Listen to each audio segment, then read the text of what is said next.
బుల్బుల్ కథలకు స్వాగతం. కథ పేరు మానవులు దానవులు. ఒకసారి దేవతలకు ఒక అనుమానం వచ్చింది.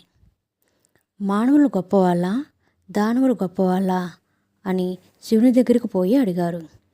శివుడు చిరునవ్వు నవ్వి, చెప్పడం ఎందుకు, వాళ్ళకి ఒక పోటీ పెడదాం, దాంతో మీ అనుమానం తీరుతుంది అన్నాడు. ఒక్కసారిగా మానవులకు దానవులకు చేతులు బిగుసుకుపోయాయి. ఎంతసేపు చేయి చెక్కలాగా చక్కగా ఉంటుంది, కానీ మోచేయి దగ్గర వంగదు. దాంతోపాటు లోకంలో తినడానికి ఏమీ లేకుండా అన్నీ మాయమైపోయాయి. లోకమంతా అల్లకల్లోలం అయింది. అందరూ ఆకలితో అల్లాడిపోసాగారు. తర్వాత రోజు శివుడు వాళ్ళ ముందుకు తీయని లడ్డూలు పంపించాడు. దానవులు ఒక్కసారిగా వాటి మీద పట్టారు. పోటీలు పడి దొరికినన్ని లడ్డూలు తీసుకున్నారు. సగానికి సగం నేలపాలు అయ్యాయి. తీసుకున్న లడ్డూలు ఎలా తినాలో వాళ్ళకి తెలియలేదు. నోటి దగ్గరకు చేయి పోవడం లేదు కదా. దాంతో అందరూ వాటిని కింద పెట్టి పశువుల నోటితో తినసాగారు.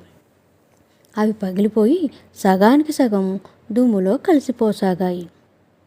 మానవులు ఎలా తింటున్నారో చూద్దామని దేవతలు అక్కడికి పోయారు.